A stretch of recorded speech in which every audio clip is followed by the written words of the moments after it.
자, 여러분들 채팅에 저 여자분 이름 쓰지 마세요. 저 여자분 이름 쓰면은 고소당할 수 있어요. 제가 눈을 다 지웠습니다. 예, 그래서 저 두 사람이 저렇게 붙잡고 있는데 뭐가 저렇게 좋나요? 예, 저 남자의 입을 보세요. 늘 저런 입이죠. 뭐 그냥 아주 굉장한 희열을 느끼는 것 같죠. 예, 엄청 좋은 모양이에요. 예, 참 좋으시겠어요. 예, 예, 많이 좋아하세요. 예, 그렇게 좋은 거 맨날 껴안고 사시지 왜? 맨날. 예, 하루 24시간 떨어지지 말고 붙들고 사시지 왜? 좋은. 자, 오늘 국정원장이 이런 얘기를 했어요. 자, 지난해 10월에 청와대 국가안보실에 북한 석탄 밀수입했다고 보고를 했습니다.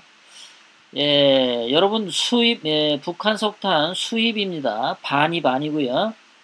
예, 수입은 국가와 국가 간에 들어오는 것이 수입입니다. 그래서 미국 제재하고 유엔 제재의 기준이 되는 것은 수입, 수출에 해당이 돼요. 그런데 가끔 신문에 보면은 반입, 반출이라고 하죠. 예, 그것은 유엔 제재와 미국 제재를 빠져나가기 위해서 반입, 반출이라는 말을 써요.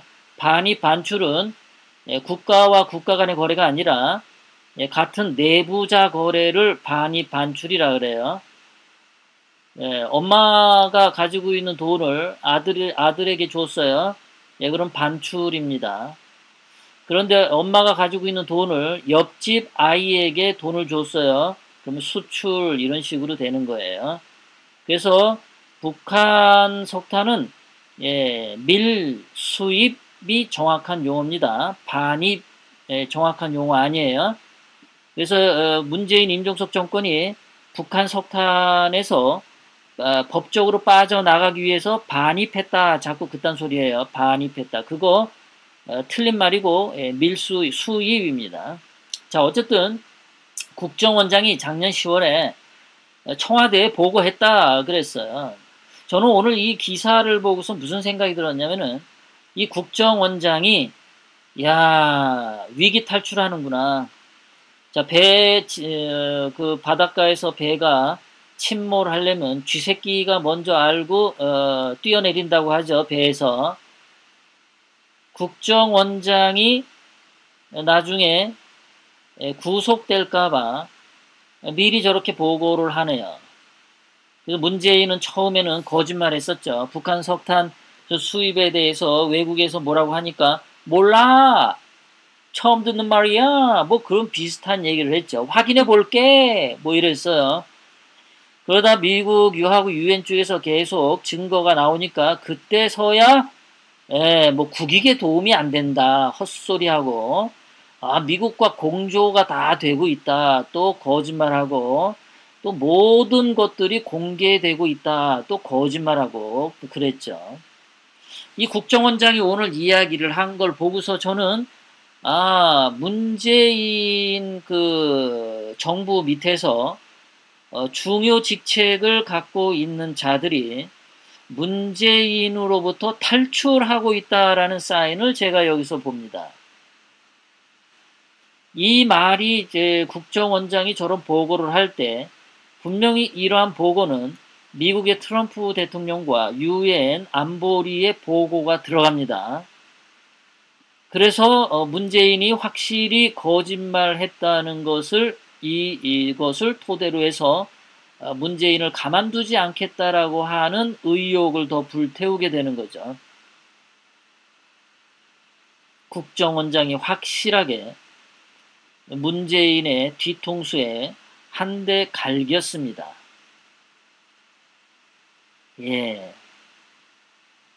문재인하고 임종석이 아마 재떨이 집어 던졌을 것 같아요. 저 새끼 내가 임명해줬더니 저 새끼 뭐 하는 거야 도대체. 왜 내 마음을 몰라. 조만간 국정원장도 잘릴 것 같네요. 통계청장도 자기 소신껏 했었죠. 국정원장도 자기 소신껏 하는 걸로 보여요. 저거 소신껏 한 것 같지는 않은데 자기 혼자라도 살아야겠다라는 그것을 읽을 수 있어요.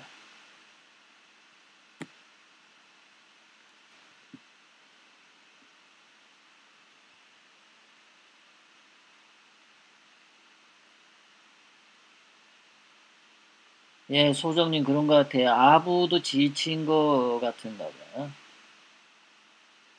예, 화무국님 그런 것 같아요. 예, 정보를 빨리 알 수 있으니까 그런 것 같아요.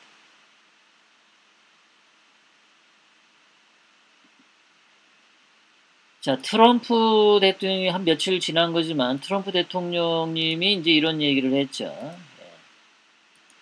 그 폼페이오 장관에게 북한 가지 마라. 자, 이렇게 마이크 펜스 부통령, 성김 필리핀 대사, 폼페이오 장관, 스티브 비건 대북정책 대표, 앤드루 김 CIA 센터장 이런 사람들이 모여서 회의를 했을 때 북한 가지 마라. 그건 갈 필요 뭐 있냐? 라고 얘기했죠. 빈손으로 올 거면 가지 마라. 자, 폼페이오 장관이 직접 날린 트위터죠. 내가 말했어. 폼페이오가 북한 가지 말라고. 지금 왜냐면 그 트럼프 대통령이 느끼기에 뭐 그 북한 비핵화를 위해서 뭔가 충분한 진전이 생길 것 같지 않아. 그러니까 가지 마라. 라고 얘기를 했어요. 그러고 지금 트럼프 대통령이 봤을 때 또 뭐가 수상했냐면은 중국하고 북한하고 뒷거래가 증가하고 있다는 것을 또 많은 걸로 눈치를 챈 것 같아요. 그러다 보니까 그 방북을 취소를 하게 됐는데 말이죠. 자, 이렇게 지금 뭐 이거는 겉으로 드러난 거고 트럼프 대통령이 봤을 때 지금 문재인이 북한 석탄을 밀수입하고 그런 것도 굉장히 지금 불쾌한 상황이죠. 요거를 어떻게 하면 요리를 할까, 처단할까라고 지금 굉장히 이것저것 물론 이제 이미 다 플랜은 짜져 있을 겁니다. 그 플랜을 짜져 있는 거를 이제 실천을 하는데 하나하나 이것저것 점검을 마지막 점검을 하는 거라고 저는 보여요. 이제 트럼프 대통령은 문재인이 하는 것을 전부 다 파악을 했습니다. 무슨 나쁜 짓을 했고 어떤 루트로 돈이 왔다 갔다 하고 석탄이 왔다 갔다 하고 쌀이 왔다 갔다 하는지 어떤 식으로 정보가 왔다 갔다 하는지 지금 다 파악을 하고 있습니다. 그래서 요즘 보면은 문재인은 완전히 무슨 쥐구멍에 갇힌 것처럼 갇혀 있죠. 거의 쥐구멍에 갇혀 있는 상태로 보여요. 뭐 임종석이도 마찬가지고 지들은 뭐 신문 뉴스 나오면 좋다라고 하는데 요즘 보면은 문재인이 정말 수상한 것은 올해 들어서 한 번도 국회의사당에 나와서 서서 기자들의 아니 국회의원들의 질문도 안 받고 대국민 연설을 하지 않습니다. 굉장히 수상한 건데요. 왜 나와서 하지 않을까? 예전에 박근혜 대통령님은 1년에 4번 국회에 출석해서 국회의원들의 그 질문을 받고 국민들에게 국정을 설명을 했었는데 문재인은 전혀 그 짓을 하고 있지 않습니다. 문재인에게 있어서는 이제 선택권이 많이 없어요. 이제 말을 해도 들어주지도 않습니다.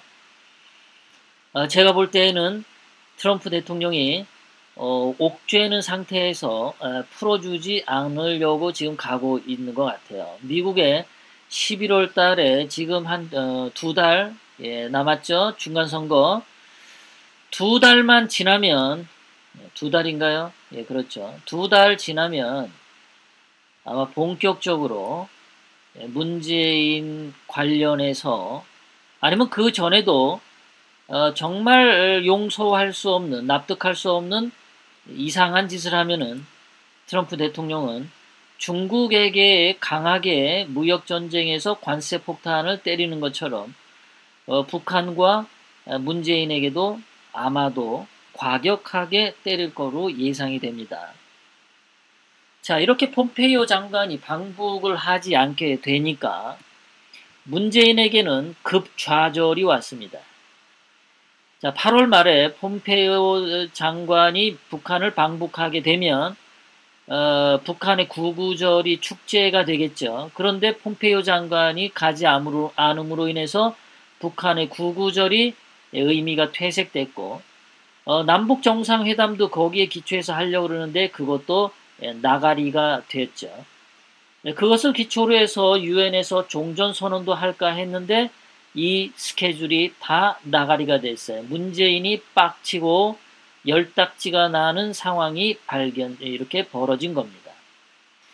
문재인, 임종석 주사파 전라도 정권은 지금 현재 스케줄대로 되는 게 하나도 없습니다. 얘네들이 꿈꾸고 이룩하고자 했던 것이 전부 다 들통이 났어요. 전부 다 들통이 나서 더 이상 뭘 움짝달싹 할 수도 없어요. 그래서 오늘인가 어제 문재인이 얘기했죠. 개성 그 연락사무소 어떻게 됐냐 그랬더니 연락사무소 미지근하게 대답을 했어요. 될지 안 될지 모르겠다. 그거 언제 할지 모르겠다. 미국이 그거 지금 강력하게 중단을 태클을 걸고 있어요. 그 북한의 개성의 사무소에 무슨 기름 휘발유 가는 거, 또 기타 여러 가지 물품 들어가는 거, 그거 일일이 다 미국에서 반대하고 있습니다. 미국 제재와 유엔 안보리 위반, 그 제재 결의 위반이라고, 유엔 결의 위반이라고 미국이 철저하게 막고 서 있습니다. 문재인은 지금 하루하루 풀리는 거 하나도 없습니다. 국정원장이 오늘은 뒤통수 쳤지. 통계청장이 말 안 들어가지고 그거 바꿔치기 했더니 아까 얘기하려다가 그거 여러분들에게 얘기 못했었네. 뭐였냐면요. 이거 여기 아까 말씀드린 이 강신욱 통계청장이 그 지도교수가 김수행이라 그랬죠. 이 김수행은 한때 그 한신대학교라고 여러분들 아실 겁니다. 그 한신대학교가 그 좌파들이 많죠. 그리고 한신대학교는 한국기독교장로회라는 교단이 운영하는 학교죠. 한국기독교장로회는 전라도 교단이라고 해도 과언이 아닐 정도로 전라도 쪽에 한국기독교장로회 신도가 굉장히 많습니다. 그런데 옛날에 한신대학교 교수를 김수행이 했었어요. 그때 김수행이 학내민주화라고 해서 한신대학교에서 목사들이 학교 운영을 하는 거에 저항을 했어요. 그러니까 목사들 밥그릇을 덤벼들었죠. 그래서 김수행이 한신대에서 쫓겨난 적이 있습니다. 그렇다면은 강신욱이 통계청장이 됐는데 그 자기 스승 김수행의 그 억울함을 내면화한다면 강신욱은 김수행과 함께 혹시 그 한신대학교를 미워하지 않을까? 그리고 또 제가 추측을 하고 하는 거예요. 의심을 하는 겁니다. 강신욱은 김수행 지도교수의 굉장히 밀접한 영향을 받았다면은 강신욱은 그 한신대학교의 그 교단인 한국기독교장로회와 그 한국기독교장로회를 움직이는 전라도 목사들에 대한 반감을 갖고 있지 않을까라는 생각을 또 한번 해보는 겁니다. 그러면 혹시 강신욱이 통계청장이 되어서 나름대로 잘 하다가도 전라도 정권에 대해서 반감 같은 게 있지 않을까. 제발 그런 게 있어주면 좋겠다라는 생각을 하는 겁니다. 제가 강신욱이 김수행이 지도 교수를 존경한다면 아마도 전라도를 싫어하는 마음이 있지 않을까라는 생각을 해보는 거예요. 제가 이런 얘기를 왜 하는 거냐면 말이죠.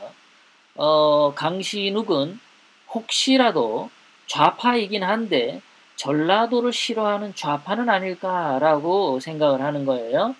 이렇게 말씀드리는 이유는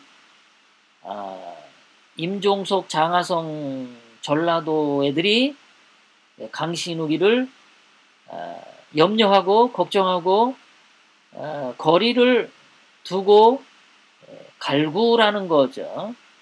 강신욱이는 마음속으로 전라도에 대한 증오심을 꼭 보복을 하기를 바랍니다.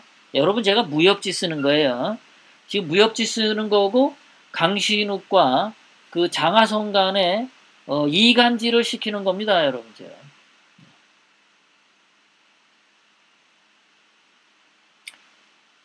그래서 강신욱과 김수행, 전라도 이런 메커니즘을 여러분들에게 말씀드렸습니다. 자, 이렇게 문재인이 다시 돌아와서 좌절을 겪은 상황이죠. 그러다 보니까 자, 이런 말이 나왔어요. 문재인이가 당혹감을 느꼈다. 올해 안에 종전선언 차지를 우려한다. 이렇게 나왔어요. 자, 문재인하고 김정은은 이런 말을 했었죠. 전에 만나서 맨 아랫줄에 한반도에 더 이상 전쟁은 없을 것 그랬는데 한반도에 더 이상 전쟁은 없을 것, 이 말을 좀 더 정확하게 하면은 정말 대한민국 국민들이 안심을 하려면 한반도에 더 이상 공산화 남침은 없을 것, 이렇게 얘기를 했어야죠. 진짜 말하려면 이런 말을 해야 진정으로 맞는데 전쟁은 없을 것, 그럼 전쟁은 안 하고 대한민국을 거저 갖다 바칠 것, 뭐 이렇게 해석할 수도 있지 않을까라는 생각이 드는 겁니다. 이